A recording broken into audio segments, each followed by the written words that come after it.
Pria kulit hitam ini mengacuhkan larangan, lompat terjun ke laut. Ketua menyuruh ia ditangkap. Rupanya, ini merupakan markas Angkatan Laut Amerika. Rasisme di sini sangat parah. Cuaca yang panas membuat mereka ingin berenang. Tapi, ada satu peraturan. Dalam seminggu, orang putih boleh berenang 6 hari.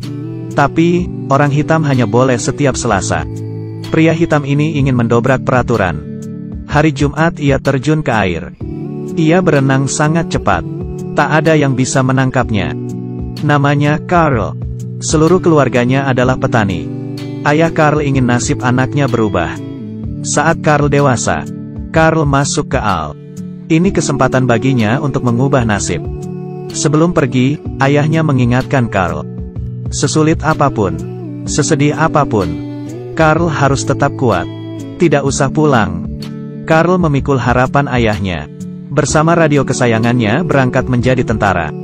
Setelah masuk, Carl baru tahu. Posisi orang hitam paling rendah. Hanya bisa jadi tukang. Atau koki. Carl melanggar aturan. Dan dihukum kurung. Tapi, kapten kapal melihat tekad Carl. Dan bakat renangnya yang luar biasa. Lalu, ia membawa Carl ke Akademi Angkatan Laut. Di sini ia mengira bebas dari diskriminasi. Tapi, sesampainya di Akademi Angkatan Laut, karena ia hitam, ia diusir gurunya. Diskriminasi di sini rupanya lebih parah. Carl teringat ayahnya. Lalu ia berdiri seharian. Akhirnya, gurunya luluh dengan semangat Carl. Dan menerimanya masuk kelas. Meski ia diterima, tapi ia menghadapi tatapan memusuhi dari seluruh orang kulit putih. Bahkan diludahi. Saat pembagian kamar, temannya berkata, "Kita sekamar dengan si hitam." Lalu semuanya pindah. Hanya seorang pria bernama Hans, yang bersedia menemaninya. Ia seorang gagap. Juga sering ditindas. Malamnya, Carl disiram air dingin oleh gurunya. Untuk latihan, Carl disemprot air. Lalu ia ditenggelamkan. Katanya untuk melatih emosi. Gurunya mempersulitnya, supaya ia mundur. Tapi, Carl teringat pesan ayahnya. Ia menahannya. Hari kedua si Hans yang gagap dipecat. Karena tak bisa menahan napas. Selama 4 menit. Carl tahu gara-gara dirinya. Hans dikeluarkan. Ia merasa bersalah. Hari itu, 2 temannya kecelakaan di bawah laut. Saat latihan, Carl dengan berani terjun menyelamatkan. Di dalam air, kecelakaan terjadi lagi. Salah satu temannya takut dan kabur. Dengan berani, Carl menyelamatkan temannya. Setelah itu, gurunya mengadakan upacara penghargaan. Tapi, yang dipilih malahan yang kabur itu. Harusnya Carl, tapi semua takut membantah. Hanya yang diselamatkan itu. Berterima kasih pada Carl.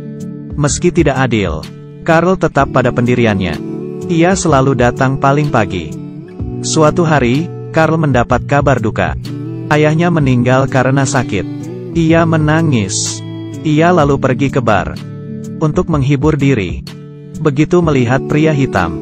Bos bar bilang birnya habis. Teman-temannya mengusirnya. Saat itu, gurunya bicara.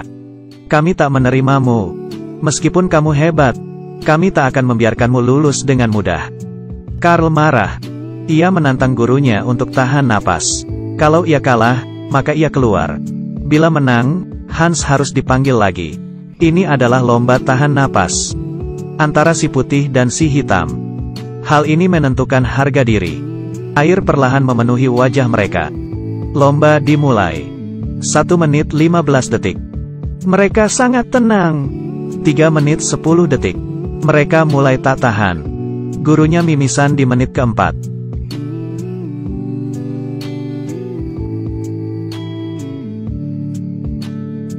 Carl menang. Sebagai seorang tentara baru. Yang menang melawan guru kulit putih yang sombong. Gurunya memenuhi janji. Dan memanggil Hans masuk lagi. Tapi, kalah lomba membuat komandan marah. Ia mengomeli si guru. Bagaimanapun caranya, ia harus mengusir Carl. Ia tak mau ada orang hitam yang lulus. Sesampainya di asrama, Carl melihat gurunya. Ia membujuk Carl. Ujian kelulusan besok. Carl tidak usah ikut. Lagi pula juga tidak akan diluluskan. Jadi percuma saja. Karl sangat marah. Ia menyindir gurunya. Kamu adalah manusia payah. Tidak menyelam, jadi tidak ada gunanya.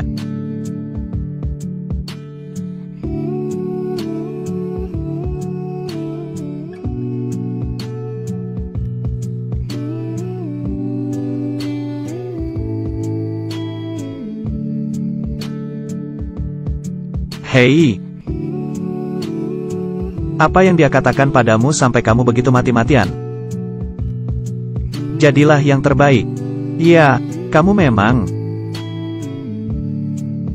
Tapi, jangan datang besok. Komandanku tidak akan membiarkanmu lulus.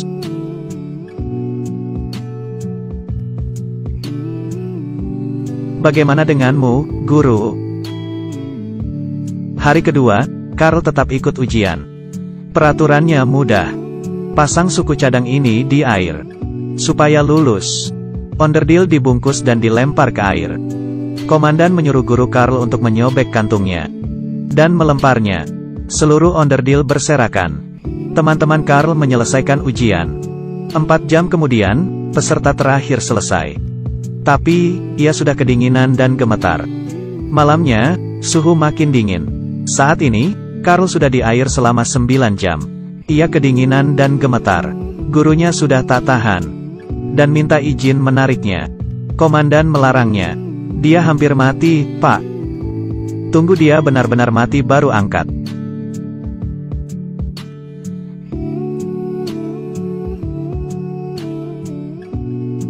Menyerahlah, Karl. Kamu akan kejang dan mati. Naiklah, tak ada gunanya mati.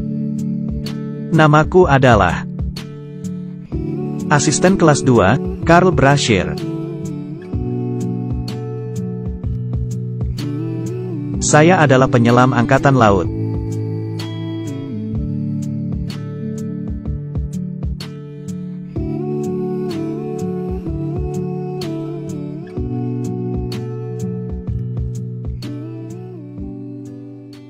Angkat dia. Angkat dia. Saya saja. Kita akan mengangkatnya. Pelaut, jangan melanggar perintah. Pelaut, pelaut. Ketua, bila kamu melanggar, aku akan memecatmu. Apa kamu mendengarku, Ketua? Tarik, tarik.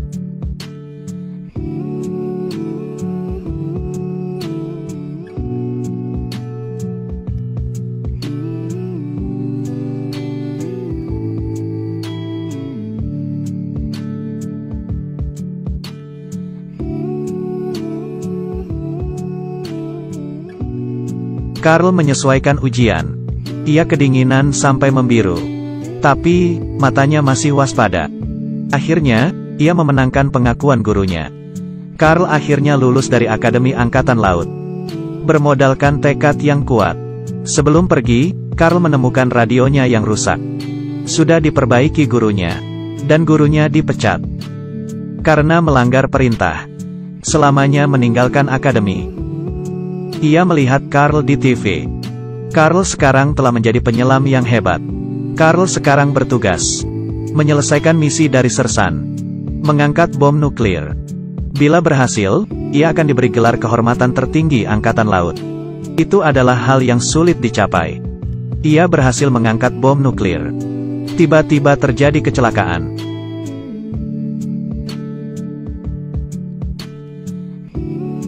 Minggir.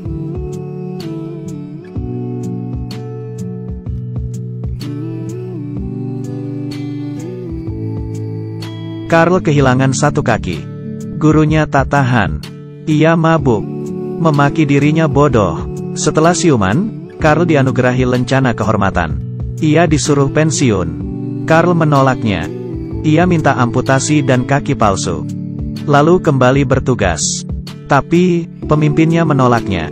Tidak ada yang percaya bahwa ia masih bisa menyelam. Demi pulih, ia latihan mati-matian. Ia jatuh berkali-kali. Ia frustrasi. Ia memukul kaki palsunya. Gurunya dulu datang.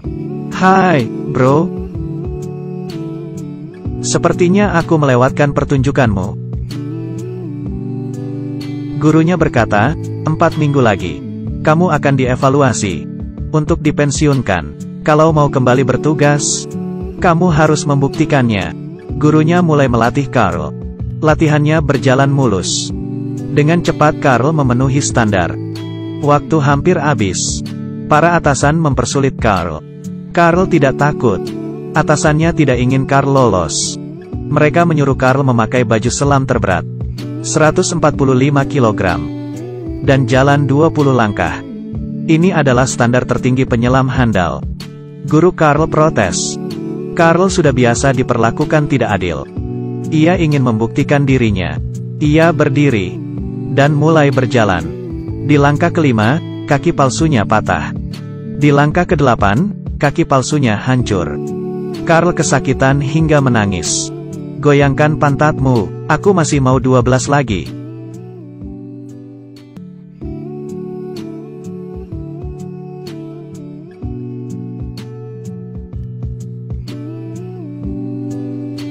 Sembilan, kamu hanya penyelam, bukan petarung. Kamu menyelamatkan orang. 10. Bila sesuatu hilang, kamu bertugas menemukannya. Yang tenggelam, kamu mengangkatnya. Bila sesuai menghalangimu, kamu memindahkannya. 11. Bila beruntung, kamu akan mati 200 kaki di dasar laut. Karena itu standar kedalaman untuk menjadi pahlawan. Aku tidak tahu kenapa ada orang yang mau menjadi tentara penyelam. Sekarang kamu melapor ke sini, Carl.